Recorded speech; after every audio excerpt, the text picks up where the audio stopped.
Une recette de poulet teriyaki facile, ça vous dit? Ça tombe bien, je vous montre tout aujourd'hui. Bonjour, je suis Benoît et bienvenue sur Japanda, la chaîne pour cuisiner japonais facilement. Et aujourd'hui, on va faire du poulet teriyaki ensemble.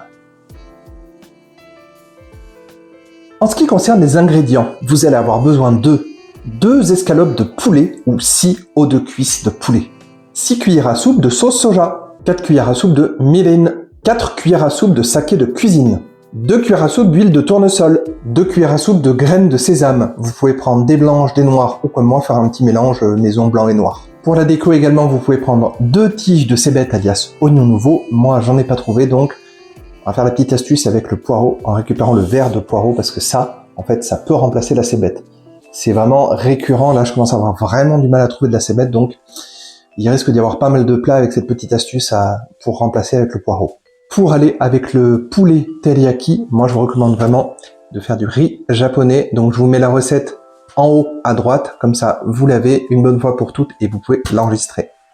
Pour ce début de recette, vous commencez par le riz. Donc je vous ai mis la petite fiche en haut à droite, comme ça vous pouvez directement faire ça et vous ne perdez pas de temps.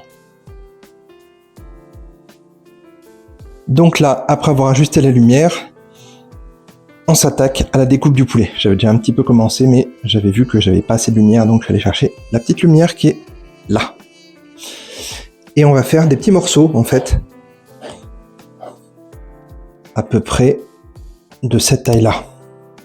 Et là, ensuite, vous allez prendre votre wok ou une sauteuse, un truc un petit peu haut, et vous allez mettre 2 cuillères à soupe d'huile de tournesol. Et après, vous ajoutez le poulet. Pour l'instant, vous laissez de côté, on va s'attaquer à la sauce. Et donc là, on y va, on fait la sauce. Donc du coup, 6 cuillères à soupe de sauce soja, 2 cuillères à soupe de mirin, 4 cuillères à soupe de saké de cuisine, que vous pouvez remplacer par du vin blanc vraiment premier prix, hein, ou alors si vous avez une bouteille ouverte, mais entamez pas une bouteille vraiment haut de gamme pour ça. Hein. Et ensuite, on rajoute 2 cuillères à café de sucre. Et là, on mélange. Le sucre va mettre un petit moment à se dissoudre totalement. Donc là, on mélange un petit peu et on va mettre de côté. Et là, vous allez laver votre tige de cébette ou, à défaut, votre poireau, comme moi. Et vraiment, si c'est du poireau, vous pouvez laver très bien jusque ici. On va garder vraiment une petite portion, genre comme ça, hein. Vraiment quelque chose qui va faire, 3-4 cm maximum. On émince grossièrement. Hop. On fait pas de lard ici, donc voilà. Voilà, donc là, le verre de poireau, il est tranché. On le réserve. Et on le mettra en déco avec les graines de sésame. Ensuite, on reprend notre sauce et on va la remélanger. Normalement, vous devez voir que le sucre, c'est un peu dissous, mais pas totalement. Donc on remélange pour redissoudre un petit coup. Ouais, ça s'était déposé au fond. Chez moi, ça se verra pas à la caméra, mais là je le vois, il y a encore des grains de sucre. Voilà. J'ai mélangé. Et maintenant, on s'attaque à la cuisson du poulet. Là, j'ai mis mon poulet à cuire. Donc, on va le laisser cuire gentiment. Là, j'ai mon poulet qui commence à cuire. Donc, on voit que sur certaines faces, il commence à être blanc et plus rose. Donc le but, c'est vraiment qu'il soit blanc sur tous les côtés. Et après seulement, on mettra la sauce teriyaki. Et là, on continue à tourner le poulet. Là, on voit que mon poulet est bien blanc. Donc, c'est parti. On va pouvoir mettre la sauce. Et on va remuer un petit peu pour que le poulet se nappe bien. Donc, on fait attention. On fait pas trop cuire, en fait, son teriyaki.